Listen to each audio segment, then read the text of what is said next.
youth that's from out here, from West Oakland, they all come together and then do this garden. The whole neighborhood seems to like it. Like when people walk past it, they notice it and they admire it. Every morning we have to meet up and then, discuss what we have to accomplish by the end of the day. So we put all those down here and make sure by the end of the day we accomplish every single task that's written up here. I use it as like a stress relief. Like when you see a really big weed and like you just come to work a little flustered, it takes the anger away. So basically every Wednesday we do these deliveries, sometimes like for our customers, and we just deliver to their restaurants like before their hours start. We work with 16 to 24-year-olds, and I teach them how to work in the garden, and an orchard. We have an orchard site as well. But then we also are focusing on job skills and life skills.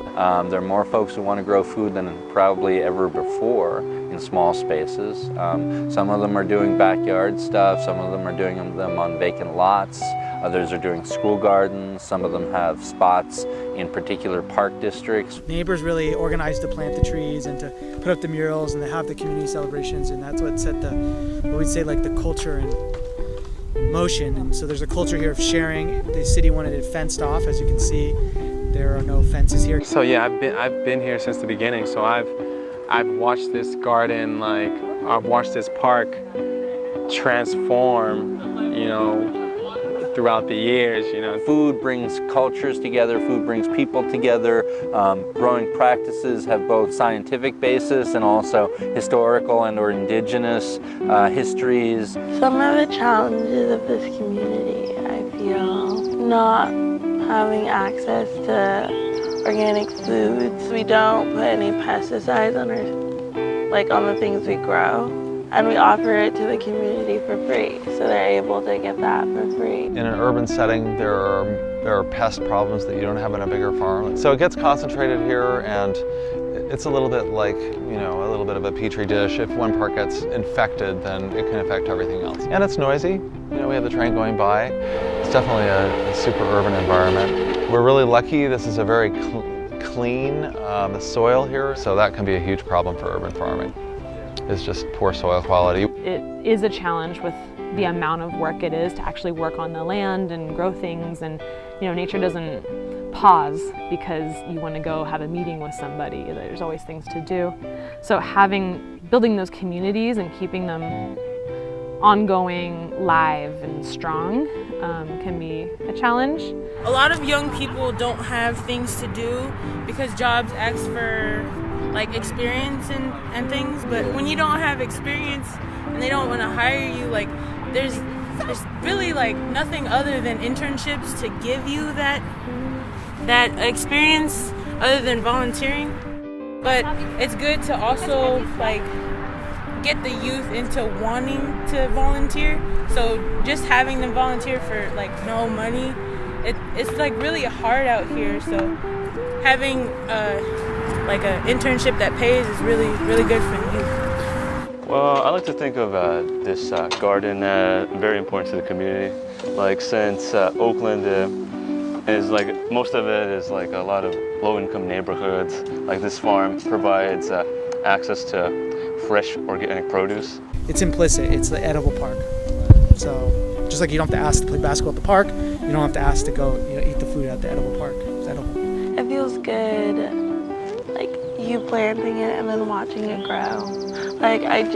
We planted cucumbers and beans a few weeks ago, and I just walked past them and they've grown so much, and it just feels good. Max and I started a pickling company, and our youth get together, we make sauerkraut, we make pickles. They're creative. They make hot sauce, they make jams, they do all these things. Largely, they take from this experience more what it's like to have, for many of them, their first job. My personal goal is to one day have a garden of my own and use the same skills I learned here. I guess my goal was to be more connected to nature. As places for folks to come together, there are huge opportunities there. As educational resources, urban ag sites have a huge role to play in growing cities as they densify through the future. My name is Monique, and I am a intern farmer. My name is Muna Lumbo. I am a senior at Oakland Technical High School, and I am an intern here at the Wow Flower Farm. Hi, my name is Ricky, and welcome to Wow Farm. My name is Steven Palomares, and I'm an intern farmer at the Wow Produce Farm in West Oakland. Hey, my name is Frederick Lake, and my connection to this space is like I just want to just do my part and plant vegetables. My name is Amarie, and I work in the garden. Here at Wow Farm, everything is grown naturally, and it's organic and fresh. Calm, colorful, small. Fun, enriching, and doable. Pretty, helpful, and lovely. You know, just the fact of like giving money to a young person and employing them, it builds confidence, it builds self-esteem. It allows young people to, you know, further express themselves. Working in the soil and being dirty and all of that is actually very honorable work. It's not something to even be remotely ashamed of, or, you know, it's not lesser than anything. And I think there's sort of this old theme of that for various reasons in people's pasts. Do you want to know the best parts? The best part is having fun here. Like fun, just do your thing. But when I come here, I'm free. I do what I want.